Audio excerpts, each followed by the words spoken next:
대한민국은 최빈국에서 선진국의 반열까지 올라갔습니다. 그 이유 중 하나는 바로 이 위대한 사건 덕분이었습니다. 그리고 이는 두 사람의 위대한 도전으로부터 만들어졌습니다. 그 인물은 바로 박정희 대통령, 그의 신뢰를 한몸에 받았던 포항제철 박태준 회장.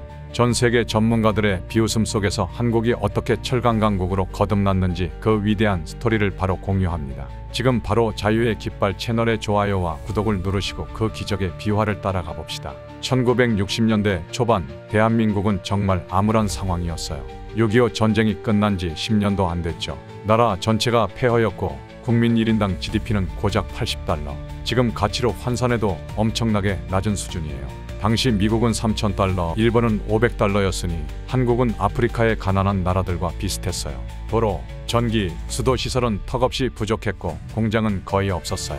철근 하나, 강판 하나도 외국에서 수입해야 했죠. 국민들은 쌀 한 톨이라도 더 먹기 위해 고군분투했고 국제사회는 한국을 희망 없는 나라로 봤어요. 외국 원조 없이는 생존조차 어려운 상황이었죠. 1961년 5.16 군사정변으로 정권을 잡은 박정희 대통령은 이런 현실을 뼈저리게 느꼈어요. 가난한 농부의 아들로 태어나 고생하며 자란 그는 국민들의 고통을 누구보다 잘 알았죠. 박정희는 대통령이 된 후 가난에서 벗어나자는 목표를 세웠어요. 그의 말, 철강 없이는 근대화도 경제 발전도 없다는 단순한 구호가 아니었어요. 그건 그의 확고한 신념이었죠. 당시 경제기획원 관계자는 이렇게 말했어요. 철강은 산업의 쌀이다. 제철소가 없으면 다른 산업도 성장할 수 없다. 박정희는 철강 산업이 자동차, 조선, 건설 등 모든 산업의 뿌리라는 걸 알았고 자급자족이 필수라고 믿었어요.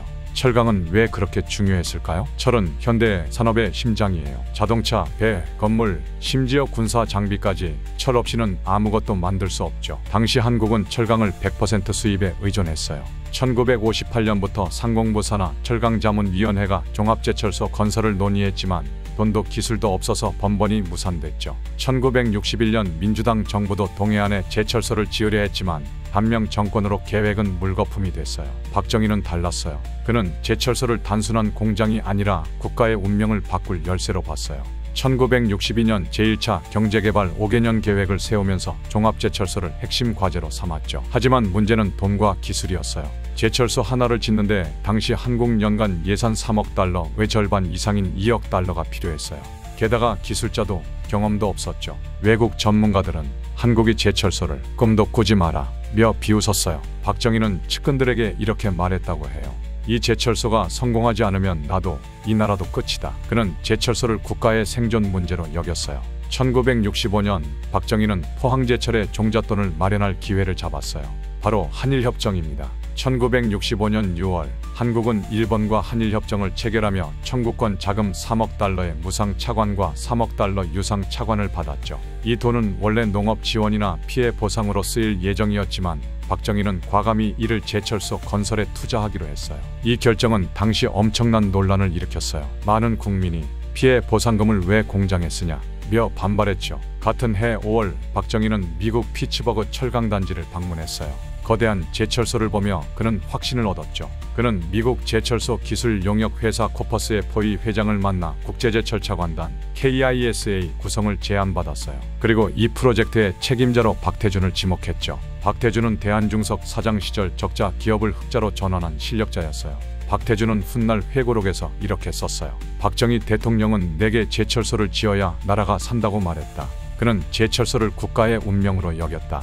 포이 회장은 박정희와의 만남에서 한국의 제철소 건설은 경제성이 없다고 생각하지 않는다. 차관을 조달해 협력하겠다고 약속했지만 이 약속은 곧 난관에 부딪혔어요. 제철소 건설은 시작부터 험난했어요. 1966년 12월 KISA가 발족했지만 세계은행의 한국 담당자 자폐는 한국의 제철소는 경제성이 없다 며 차관을 거부했어요.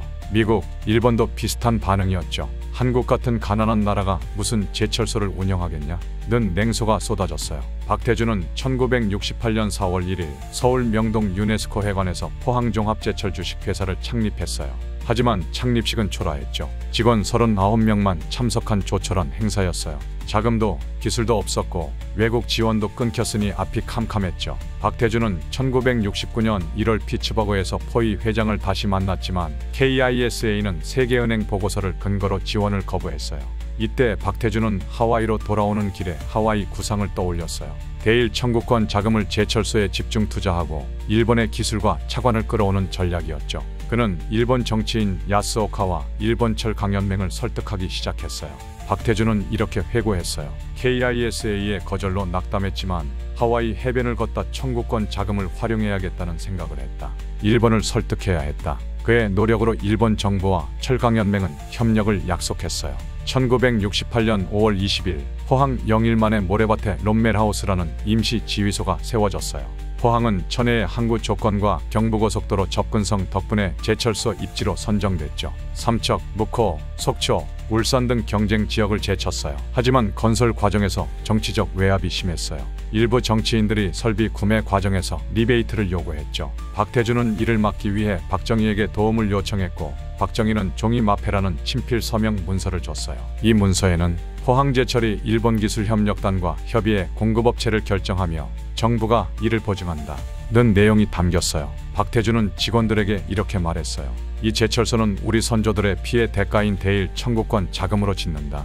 실패하면 영일만에 투신해야 한다. 박정희는 박태준에게 이 메모를 보여주며 소신껏 밀고 나가라 며 종이 마패를 건넸다고 해요. 1969년 8월 28일 한일 양국은 종합제철 사업 협력에 합의했어요. 일본은 청구권 자금 5,080만 달러와 차관 5천만 달러를 제공했고 기술 지원도 약속했죠. 이로써 포항제철소 1기 공사가 시작됐어요. 정부는 1968부터 1992년 동안 현금 출자 2,341억 원, 청구권 자금 128억 원, 현물 출자 150억 원 등 총 2,205억 원을 투자했어요.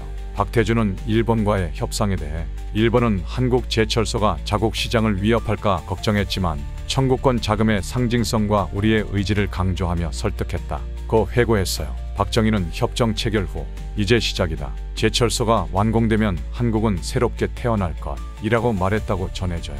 1970년 4월 1일 포항제철소 기공식이 열렸어요. 박정희는 연설에서 포항제철은 중화학공업의 근간이라고 강조했죠. 건설 과정은 고난의 연속이었어요. 연인원 81만 명이 투입됐고 총 13조 8,546억 원이 들어갔어요.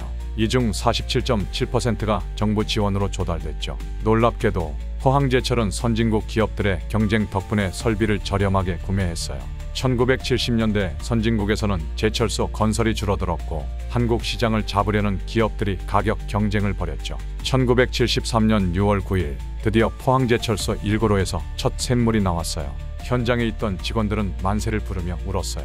7월 3일 1기 종합 준공식이 열렸고 박정희는 이 고로의 불꽃은 국가재건, 민족증흥의 불꽃이라고 선언했어요. 당시 직원은 이렇게 말했어요. 1973년 6월 9일 첫 샘물이 나왔을 때 모두가 만세를 부르며 울었다.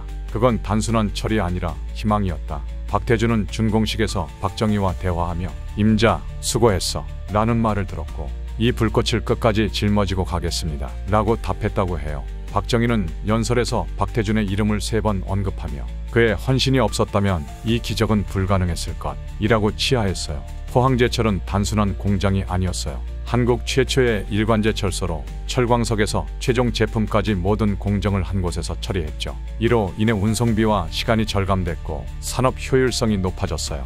포항제철은 철강 자금률을 높이며 수입 의존에서 벗어나게 했고 현대자동차, 삼성전자, 조선산업의 성장을 뒷받침했어요. 포항은 황무지에서 산업도시로 탈바꿈했고 수십만 개의 일자리가 생겼어요. 1973년 연산 103만 톤에서 시작한 포항제철은 2000년 민영화 후 포스코로 이름을 바꾸며 세계 4위 철강 기업으로 성장했어요. 2023년 기준 포스코는 세계 철강 시장에서 선두를 달리고 있죠. 당시 포항제철 직원은 제철소가 세워지면서 포항은 완전히 바뀌었다. 일자리가 생기고 지역민들의 삶이 달라졌다. 고 회고했어요. 경제기획원 관계자는 포항제철은 한국 경제의 자립을 상징했다. 이후 중화학공업화의 핵심이 됐다. 고 말했죠. 박정희는 1978년 포항제철 창립 10주년에서 철강은 국력이라는 휘호를 남겼어요. 포항제철은 분명 위대한 업적이지만 논란도 있었어요. 한일협정 자금을 제철소에 투자한 결정은 많은 반발을 샀죠. 피해 보상금을 개인이 아니라 국가 발전에 쓴다는 발상은 당시 이해하기 어려웠어요. 또 박정희의 강압적 리더십과 건설 과정에서의 열악한 노동 환경도 비판받았어요. 그럼에도 포항제철은 한국 경제의 기적을 만들었어요. 박정희의 비전, 박태준의 헌신, 그리고 수많은 직원들의 땀이 없었다면 불가능했을 거예요.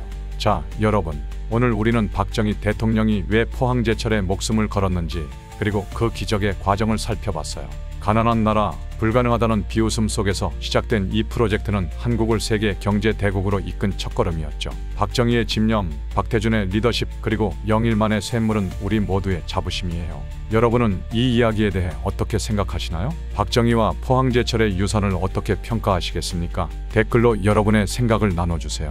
이 영상이 재미있으셨다면 좋아요와 구독으로 자유의 깃발을 널리 펄럭이게 해주시기 바랍니다.